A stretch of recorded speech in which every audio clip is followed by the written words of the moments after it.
Hi, everybody. Welcome to this week's weekly roundup. I have a long list and a diverse list, but the first thing is the bridge. And I feel like this bridge is just going to continue to be a topic of conversation for us until its replacement. So I'm going to do my best to keep you all in the loop, but please just have patience and grace with us. It changes every day. We daily inspect that bridge with a visual inspection. We're on a 6-month structural inspection process. So I think, should just level set with ourselves that we are going to be in this cycle of chronically responding to different conditions at the bridge. This week you saw a steel plate go in. We shared information as to why through some press releases and some information on our website and social media. Next week, you will likely see a weight limit get put on the bridge. We've met this week with the Department of Transportation, and in conjunction with them and our structural engineers, we're just in the position that due to the rapid deterioration of the bridge, we need to ensure that we can maintain its life as long as we need to in order to get to our replacement point. So we will be instituting a 20-ton limit on the bridge. We'll have detours that we're designing right now and getting approved, signage we have to procure from what we don't have. All of these things always have more steps than anyone could ever imagine. So it's a matter of getting all of those steps in place, and then we'll communicate to you all through a press release and some usual communication channels what those detours are and what the limitations will be. There is a chance we will continue to lower that weight limit over the course of this next year or two while we wait for a replacement.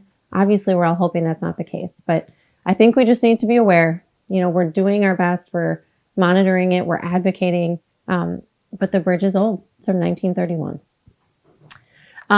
Also on Main Street, the Main Street Task Force is meeting next week. We haven't met for a few months, but this is a good time with our new team on board to talk about feedback from the mill and overlay project we did in the fall. So if you are a downtown business or building owner, or you're just generally interested in providing feedback on how that mill and overlay went in the fall, we are going to be having discussion around that in order to better inform and position ourselves for the full reconstruction of Main Street that's scheduled for 2028.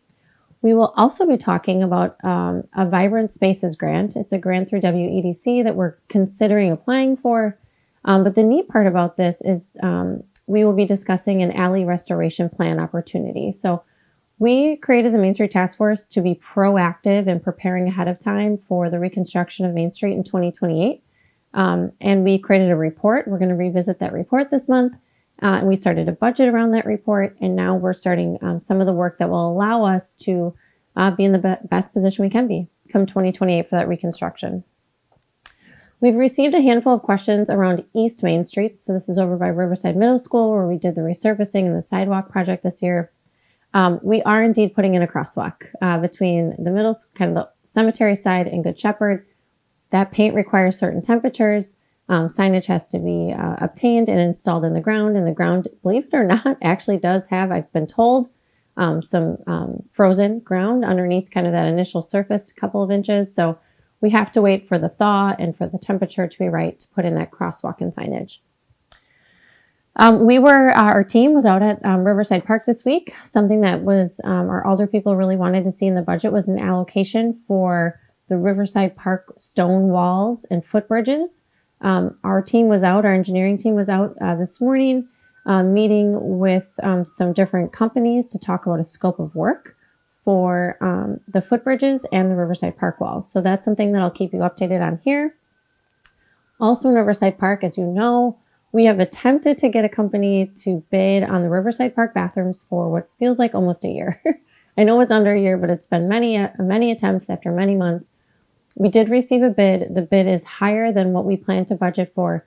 So next Monday, the Finance Committee will be discussing our planned approach for meeting that bid, hopefully, so that we can indeed begin the building process as early as this spring for the Riverside Park bathrooms. Next Wednesday, I wanted to invite you all to Maranatha Baptist University. They hold monthly leadership breakfasts. Next Wednesday, myself and a few other leaders in our community will be discussing the work we've been doing for, it feels like a few years, around childcare and the need for more childcare in this community and how childcare is an economic development effort in this incredible model of paying people who work in this field a higher wage with better benefits while simultaneously implementing employer-supported childcare. So I'm super pumped to finally be able to talk about it and give people that call to action to join us in this effort. The center will be open at the end of this calendar year. So we will be providing an update on that on Wednesday. If you'd like to join, check out their website for info. We will be putting out some posts this month probably about our housing totals and construction totals for last year. We saw $29 million in new construction value in 2022. We had one of our larger housing projects will be coming to our committee, our planning commission, I think in February, which is needed because for all of the years that I've been mayor, our single family home construction has steadily increased. And this year we decreased. Obviously, there's many reasons for that, many issues around the supply chain issues and the cost of lumber and steel and concrete. But nonetheless, we don't want it to be lower. We need housing and housing of all kinds. And so I'm excited that we'll be bringing a large single family housing development to Plan Commission in February. And we're still working on, I think at this point, 3 or 4 different multifamily housing projects as well.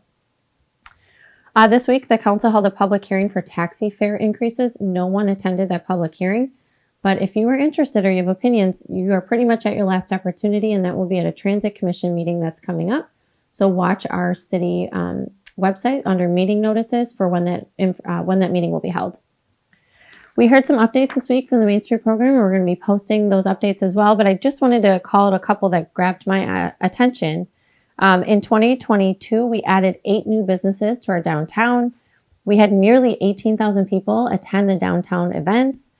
We had 25 private building improvement projects, which were valued, I think, just over $2 million. And all of this work is made possible through our community, really. The Main Street program and all of their partners obviously support events and create those events. Downtown business owners and building owners are investing in their buildings and their businesses. All of this makes our little microeconomy stronger. And that is why I want to encourage you all to consider attending an event next weekend. It is a downtown open house where you can get, the list is so long of people participating, where you can get behind the scenes tours, complimentary treats, raffle prizes of a bunch of different businesses in the downtown. On the recreation front, February 8th is going to be our date this year for the pre-registration for renting our park shelters and spaces in our parks. So if that's of interest to you, February 8th is the date. You can find information on the Park and Rec page or register on Rec Desk. We will be doing co-ed indoor, I hope I get this right, futsal. I had to look it up on Google how to say it. I think I got it wrong. But this is soccer. For us new to the soccer world people, with a version of soccer to improve first touch, ball control, quickness, and other important soccer skills. This program is being led by some WHS soccer coaches and players, and then some Watertown Soccer Club coaches as well. And it's open to boys and girls in grades 2nd through 8th, and it's meeting on Sundays. So check out our page for more information. We also opened baseball and softball for the summer, and I believe coming up pretty soon is a Valentine canvas painting. So we always try to balance both, activities on the life enrichment side and on kind of the sports side. So we have both of those coming up for you this month. On the library front, the library is closed next Friday, so please mark that down. And they are also hosting an event next weekend called Pollinator Garden Planning, which I may need. This is where you will be able to meet with people from Sustain Jefferson to plan your garden in your yard. On the weekend front, I want to mention something that's coming up in a couple of weekends, which is a big supporter of this community. The Watertown High School Booster Club will be hosting their trivia night, which I know a ton of people enjoy. Go to their page for more information on how to register for that. But coming up this weekend, obviously Watertown Tourism is your site for tons of information on events. I know there's a winter market happening this weekend. And then today is National Cheese Lover Day. Who doesn't love cheese? Especially here. So I would just encourage you, there's no shortage of places in Watertown to find great quality artisan cheeses. So I'd encourage you to consider that purchase for this weekend. That's all that I have. Have a good weekend. We'll see you back next week.